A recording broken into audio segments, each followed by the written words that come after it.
Hi children, welcome to grade 4 English, and in today's session we are going to revise our chapter number 3, that is the fisherman and his wife. And let's recap. First one is new words. In your concept book, all of you take page number 39. First one is filthy. Filthy, that means very dirty. And flounder, it is a type of flat fish. This is a variety of fish. Enchanted, charmed, that is very beautiful and elegant. Okay, we call it as enchanted. Startled, shocked or alarmed. Very much shocked or alarmed about something, that we call it as startled. And supplied, provided, supplied, provided. Oppose, to disagree, disagreeing with someone, we call it as oppose. Weird, unnatural or unusual, unnatural or unusual thing that happened, that we call it as weird. And I hope you are clear with all these new words. Next one is did you know. In concept book, all of you take page number 40. The Grimm brothers, Jacob and Wilhelm Grimm, were German academics, cultural researchers and authors. And the Grimm brothers, who together collected many folk tales all around their country, and they published folklore during the 19th century. And their first collection of folk tales is called as Children's and Household Tales, and it was published in 1812. The tales are available in more than 100 languages and have been adapted by filmmakers in films such as Snow White and the Seven Dwarfs and Sleeping Beauty. I hope you all know these two stories, right? Snow White and the Seven Dwarfs and Sleeping Beauty. These two folk tales have been taken from the book The Children's and Household Tales, and it was adapted by filmmakers in films. Clear children? Yes. And now let's recall the story. Here, the fisherman and his wife. Once upon a time, there was a fisherman living with his wife in a filthy shack near the sea. Every day, he used to go for fishing. And one day, he fished and he didn't get any fish for a very long time. He sat there staring into the clear water. Suddenly, his fishing line started shaking and he pulled it out. He had caught a very large flounder. And here in this picture, you can see the very large flounder. And to his surprise, the flounder fish, it started talking. Listen, fisherman, I beg you, please let me live. I am not an ordinary flounder but an enchanted prince. I would not taste good for you, so better leave me back into the water, it said. Then the fisherman got shocked after seeing that fish, and he said, okay, I will never take you home because you know how to talk. So he left that fish into the water and he went back home. And his wife asked him, why you didn't get anything today? No, said the man, I caught a very large flounder, but it said that he was an enchanted prince, so I let him swim away in water. The wife asked, didn't you ask anything with that fish? The man said, no. Oh, said the woman sadly, it's a very terrible thing to live in this filthy shack. It stinks. So, you should have asked for a little cottage forest with that fish. Go and ask the flounder to grant you this wish, the fisherman's wife said. But the man did not want to go, but he did not want to oppose his wife either. So, he went back to the sea. He stood there and called out to the flounder fish. The flounder swam up and asked, what do you want? The fisherman said about the conversation with his wife to the flounder fish. Go home, said the flounder. Your wife is already has a cottage. The man went home and he was surprised to see his wife standing at the door of a cottage.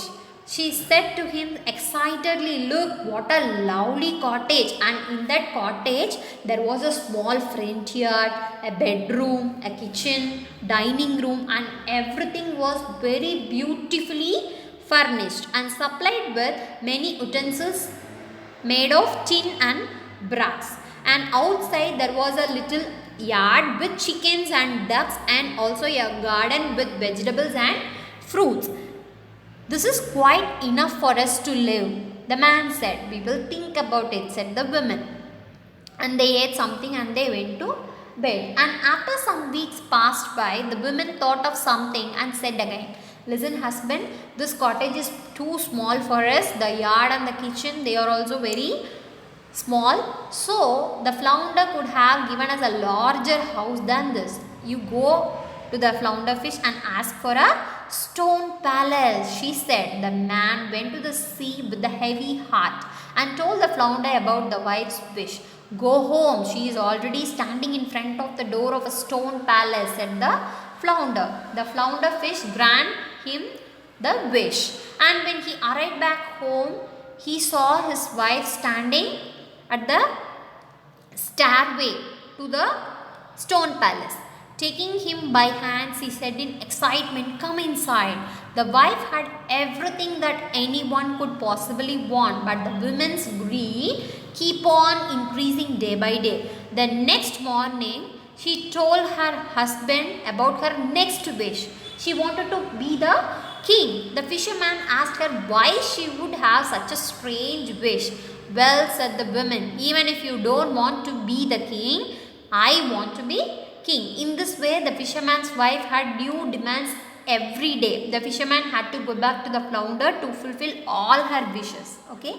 And after becoming the king, she wanted to become the emperor. And then one day she told the fisherman, "I want to become God." The man got startled and shocked to hear this. And after that, he started rubbing his eyes and he asked, "Wife, what did you say?"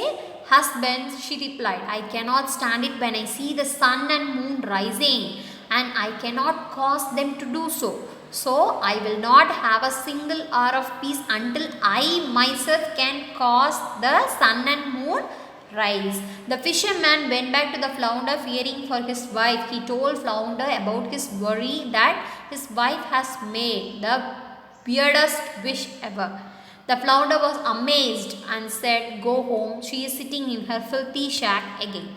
And due to her greediness, she was sitting in her filthy shack again. And what is the moral we have learned from this story, children? We should not be greedy. We should be happy with what we have. We should not ask for more and more. If you are keep on asking for more and more in greediness, then we will lose everything we already have. Clear, children? Yes. And next we are moving on to our concept connection. Antonyms. As we all know, words that are opposite in meaning are called antonyms. And in your concept book, they have given you many examples for antonyms. You can refer and read everything, children. And how these antonyms are formed by adding prefixes and suffixes. Prefixes are words or syllables added before a particular word to change it into its antonym. And what is a suffix? Suffix is a word or syllable added after a particular word to change it into its antonyms. Clear? For example, rational, irrational, relevant, irrelevant, legible, illegible. These are some examples for prefixes. And for suffix, harmful, harmless, faithful, faithless, painful, painless. These are some examples for suffixes. Clear, children? And next one is synonyms. And what is a synonym? Words that have the same or similar meanings, they are called as synonyms. In your concept book, they have given you many synonyms, children. You just refer that, and if you need any meaning for any word, you can refer the dictionary and you can note it near that particular word. It will be easy for you to understand and read it. And in this, you have to know about two important things. One is synonym of nouns. If you have to find the synonym for noun, the synonym should be also a noun. Okay. For example, student, pupil. And woman, lady. Roof, ceiling. Okay. The synonym of a noun should be also a noun.